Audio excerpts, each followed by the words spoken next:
Greetings, and welcome to the Saved by Nostalgia podcast. I love the Power Glove. It's so bad. I feel the need for speed. Sweep the leg. You have a problem with that. Dead or alive, you are coming with me. Look what you did, you little jerk. Murdoch. I'm coming to get you. Get busy living. Or get busy dying. You are next. And the thing is, after all these years, I still look back with wonder.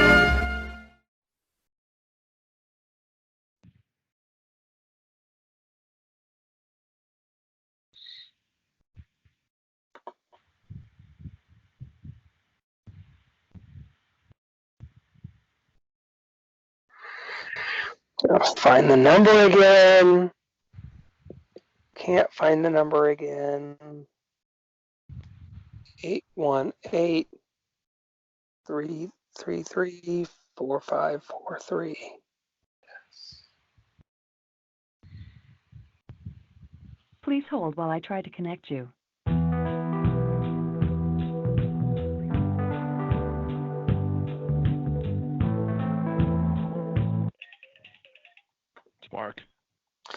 Mark, how you doing, man? It's Clinton Noah.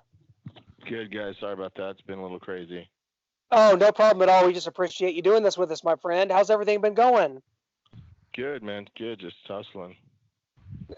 Always, right? Well, I tell you, it's just kind of crazy as we've been doing this. We've been talking to so many people that worked on the show, and from producer Bennett Tramer to so many people that worked on Saved by the Bell. It's just been unbelievable, and we're so glad to have you because you're an integral part of this as well. So many people like you were in a couple of episodes. You were in 3, and it's funny because it's like you think of them as being such, in the show a lot more than they were, and it just goes to show how powerful the show was. It's like you remember the Moose character or Stan Clegg. You were 2 different characters.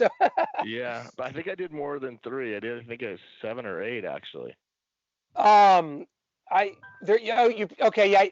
far as credited, you were credited in the 3 where you had lines stuff. They probably used you for a lot of different episodes that you were in inevitably, but yeah, I mean, I think I did Stan Clegg, so I was the first one to yeah. And then I did the Teen Line, I did Prank Wars, I don't even remember. I mean, when they pop up, what's that? The video yearbooks, I think you were in that video too. Yearbook, yeah, right. There's a couple other ones I think, but I don't know. It's been a little while, so yeah. Well, just talk about that. It has been a little while, and obviously you had acting experience before you came on to Saved by the Bell. You'd already done an episode of like Who's the Boss. You'd done a movie. You'd done Coach. What was the process like? In 1989, you came on to the first season of Saved by the Bell. What was the process like of getting in there and maybe meeting the Peter Engel and some of the other guys and that audition process? What was that like for you? Honestly, I don't remember the audition process, but I do remember. The funny thing was, I did a lot of sitcoms in the mid to late 80s, and I was also involved with this group called Media Fellowship International, which is Christians in the Media, and we used to go around and speak to kids in high schools and churches and youth groups, and I did a lot of sitcoms. Charles in Charge and Who's the Boss, yeah, and Different World, and on and on. Tons. I did pilots with Corey Haim and Corey Feldman and whatever. But and I would go out. A group of us would actually. It was Billy Zabka, bad guy from Karate Kid, and Doug Jones, who is he's on Star Trek now, but he played like Abe. He was just in the Guillermo del Toro, the fish where she fell in love with the fish. Anyways, a bunch of us would go talk to these kids, and I was coming home from one of these, we'd do it in Minnesota and North Dakota, all over the country. I was coming home from one of these trips, and I was sitting next to this guy on the plane. We start talking, what do you do? He's like, I'm a writer. I'm like, oh, I'm an actor. And we talked about, and he's like, what are you out here in Minnesota for? And I'm like, well, and I explained what we were doing. And he's like, oh, great. That's because, and we talked a little bit about it. So anyways, I don't know, 6 months later, I get Saved by the Bell. And I think it was the Stan Clegg. Yeah, I get the Saved by the Bell, the one where I played Stan Clegg. And on a sitcom, the first day you do a table read. And so it's the cast, guest cast, and all the department heads, and you read through the script. And we sit down, we do this table read. Now, I was like 22 years old, and Mark, Paul, and everyone else was really like 16, 17 years old. Mm-hmm. Dustin was 13 years old. So, anyways, we do the table read and break away, and all of a sudden, Peter Engel comes down, and he's like, Mark, can I talk to you for a second? And I'm like, oh, great.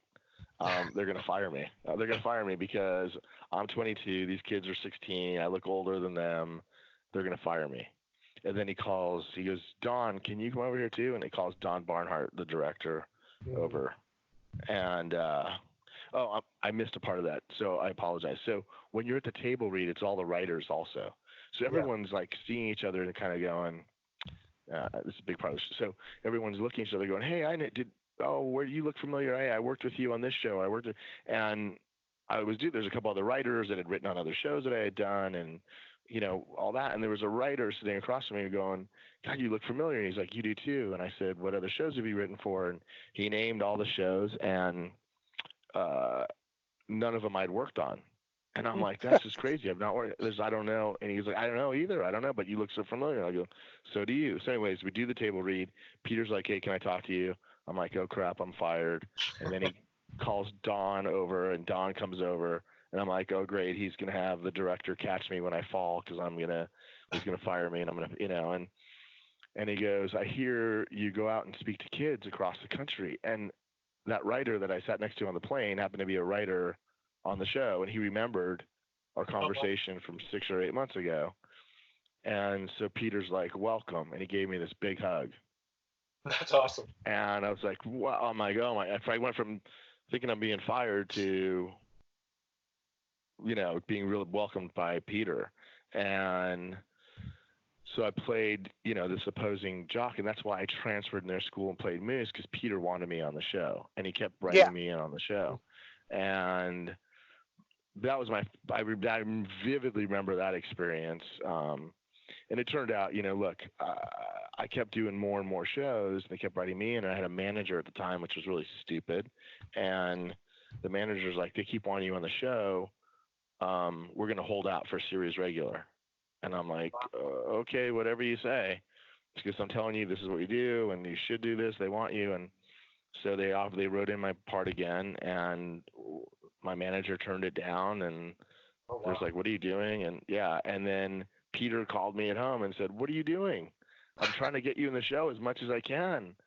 I transferred you to the school. You're Moose. You're there.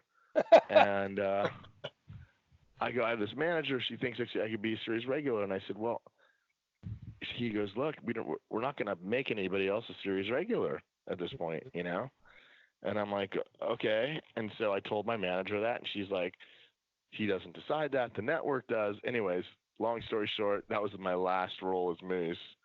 And she was an absolute idiot. And a few months after that, I fired her. Too little, too late. But anyways, that was my life. Yeah.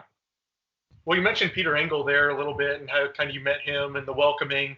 What are some of your other memories of working with the cast and crew? Maybe the main cast of kids, although they were in school, so you may not have got to hang out with them a lot offset. And Dennis Haskins. I mean, they're all great. We had a blast. It was an absolute blast. It was just a blast. They were fun. They were good kids. I was a little older, so, and Dustin was younger, and he was always trying to fit in with like Mark, Paul, and Mario.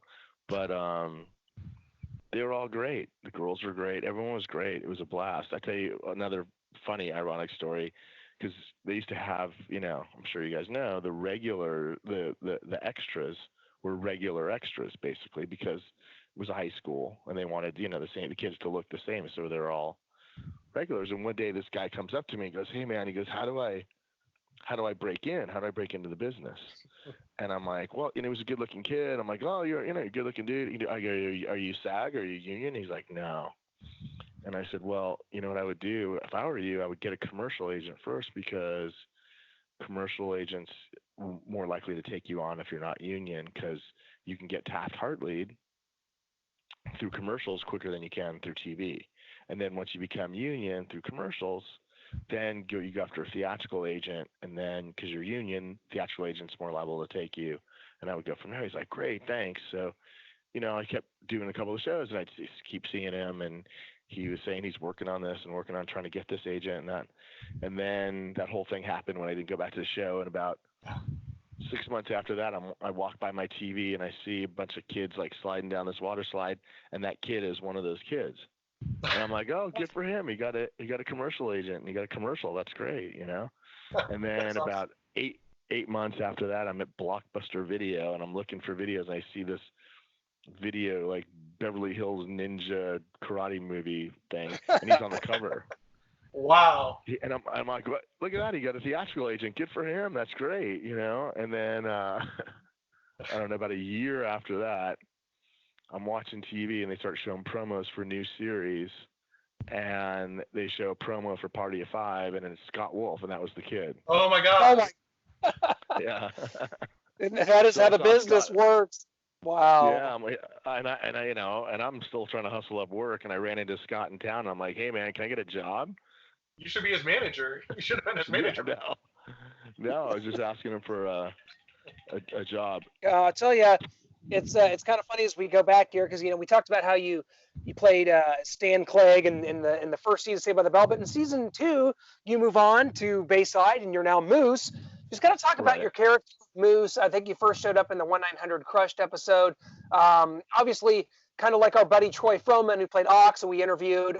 Just kind of a lovable jock character. Just kind of talk about maybe what it was like, kind of creating that character of Moose, and kind of what was on the page for Moose, and kind of what you brought to the character itself. Yeah, man. Well, look, at that time, it's funny. They brought in Ox because Moose stopped doing the episode, so they needed another dumb jock. But I guess Troy, you're welcome. And he's a good dude. I mean, but that's my thing. But ironically, at that time, man, I made a living, and I'm thankful for I made a living playing a dumb jock. I was I played a dumb jock recurring on Alf. I played every role, and at that time there was a handful of guys that I played college football. There's a handful of guys that look like football players that could actually say 2 sentences together coherently. So those handful of guys kind of rotated in these dumb jock roles, and so there wasn't a whole lot I brought to Moose, but kind of what I brought to every one of my dumb jock characters.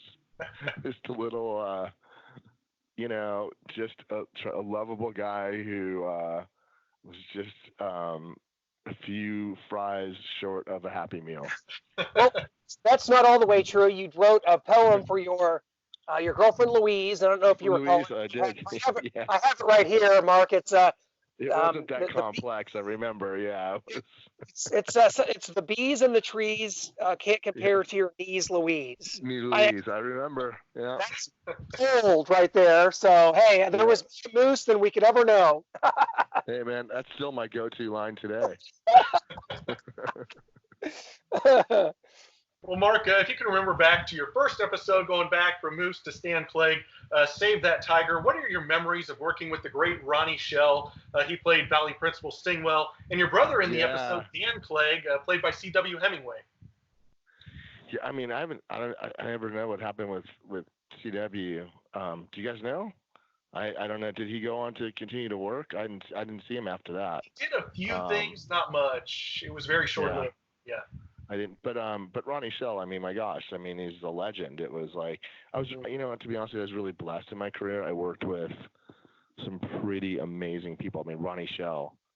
I mean, when it comes to especially like live comedy, that doesn't get, he's like in the top, 5 of those guys that are just legendary in that world. It was awesome. I mean, it was great. Like every take was different and every take was funny. But in my career, I did the first thing I ever did for TV was a Thanksgiving special for Disney. Disney Thanksgiving, it's called the Thanksgiving Promise. And Disney used to have the Sunday night movies of the week. And this was the Thanksgiving special. It was the first thing I ever did. And I worked with, Bo Bridges directed it, and he started it. It was Bo Bridges, and I worked with Lloyd Bridges. I mean, I was really glad. I worked with Catherine Hellman on Who's the Boss, and on and on. I mean, it's just some really amazing people. But I know this show specific, Ronnie Schell was great. He was, like guys from that time were just very gracious and always very very willing, and he was a blast. He was funny. He was funny in real life, He was funny.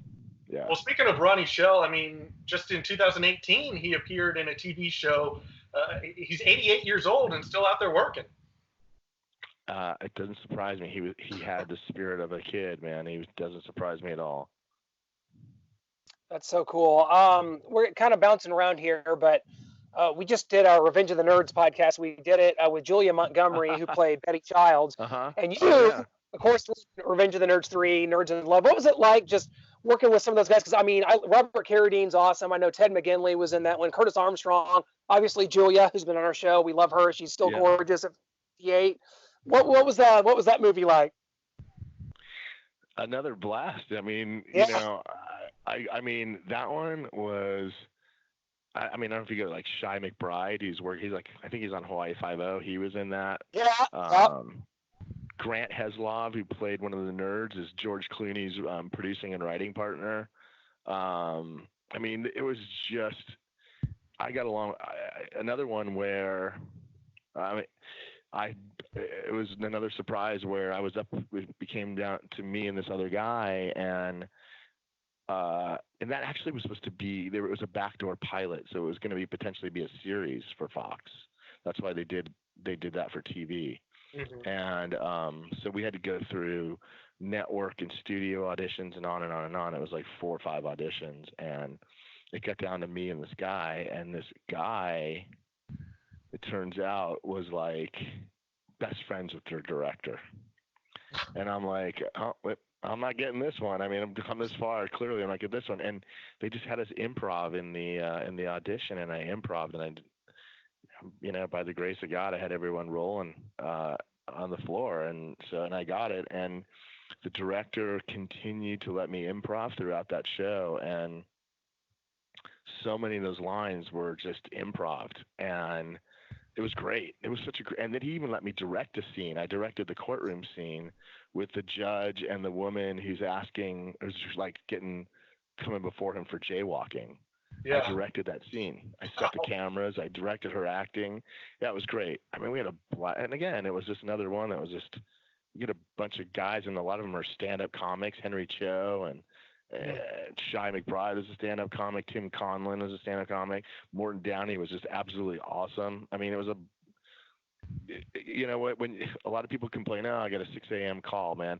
I was there at 5:30 in my dressing room on the ground, thanking God that I was there at 5:30 and I had a call. It was a blast.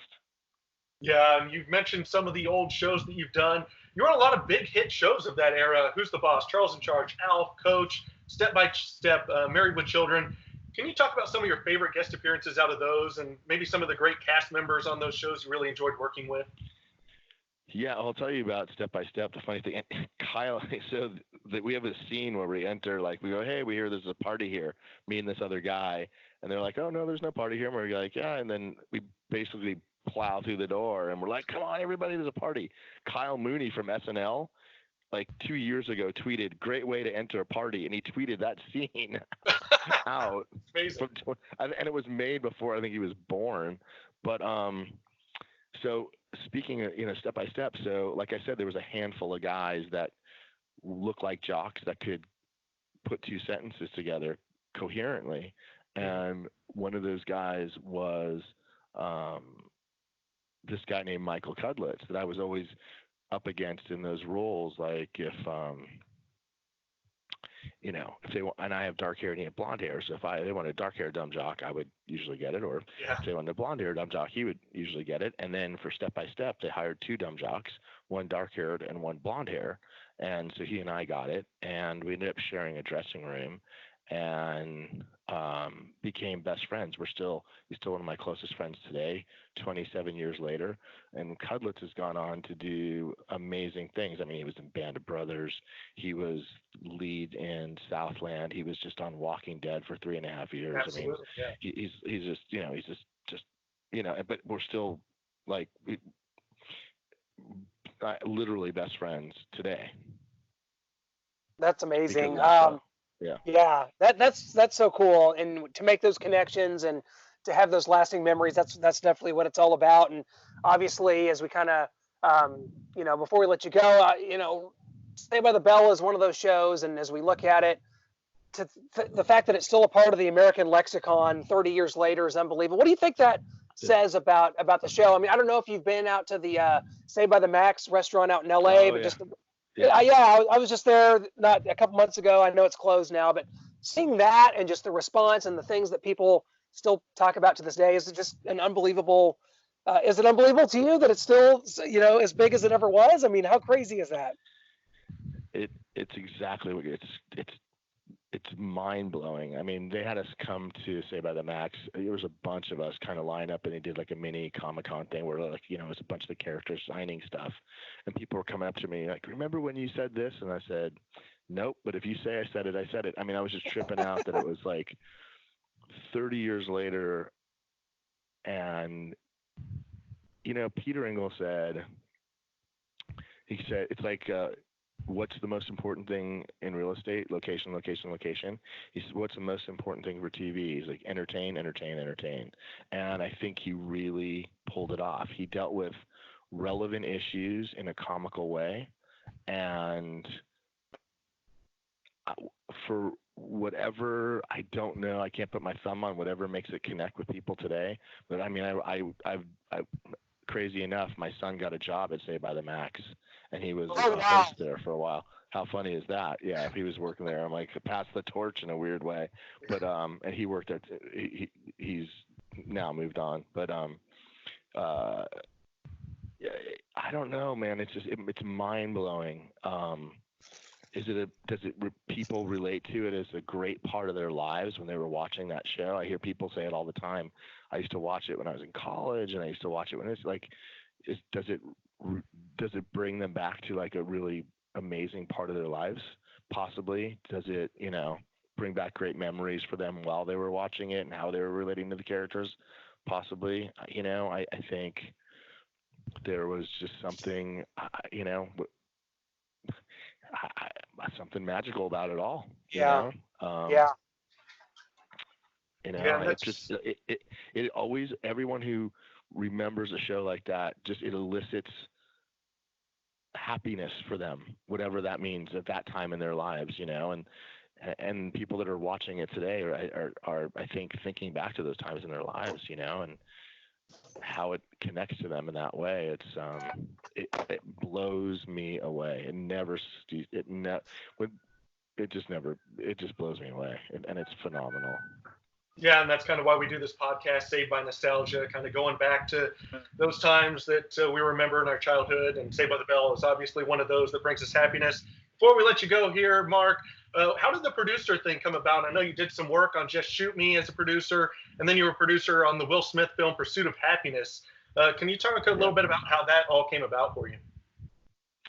Yeah, I mean, I knew I wanted to be an actor for a long time, and I went after that, but I always knew acting wasn't my end all be all. And so, I knew I wanted to tell stories. So I actually stopped acting kind of, some of the producers of Revenge of the Nerds 3 also had a management company, and then they ended up asking to represent me after Nerds 3, and we did that, and I did a pilot with them. It just got to a point in my life where I knew it was kind of time to stop. So I stopped, and actually for Shoot Me, I started as a PA. I started stacking Snapple for Brillstein Gray and just worked my way up in production. And as I was working my way up in production, I just started acquiring rights to books and true stories, and had some success. And the thing is, studios buy 50 movies a year. They make 9. Yeah. TV series, they buy 50 pilots, they make 25, and they pick up 6. So you can sell something, but it's really about getting it made. Anyways, I just started acquiring rights and different things that were off the radar, and started having some success in setting them up. And again, I always knew I wanted to tell stories, and I acquired the rights for Pursuit of Happiness and set that up, and then all of a sudden, obviously, we got Will, and everyone thought I was smarter than I was the day before. And you play that game for a while, so that's kind of what launched me into being able to produce. And I've sold probably 6 or 8 different TV series, and a handful of features, and have stuff set up all over town, both series and feature films. And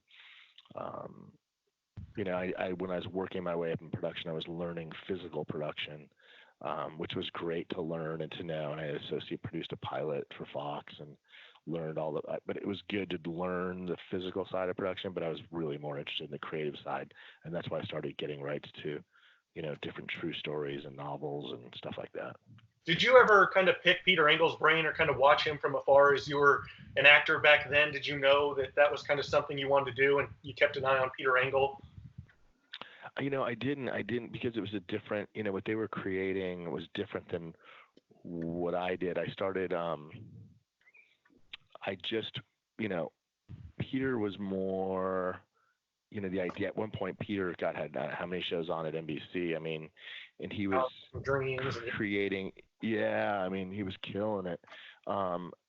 What I did was try to look at the trends when I was working in physical production, look at the trends of the studios and what they were leaning towards. And at that time, studios were doing deals with publishers like Random House and, different publishers. And I thought, well, I know I'm very story driven. So whatever inspires me, it makes me passionate. That's what I want to go push, and also think about what audience that's going to speak to, and on and on. So, I didn't really, when you're on a sitcom and you're doing that, the writers and the producers, they're generally not around.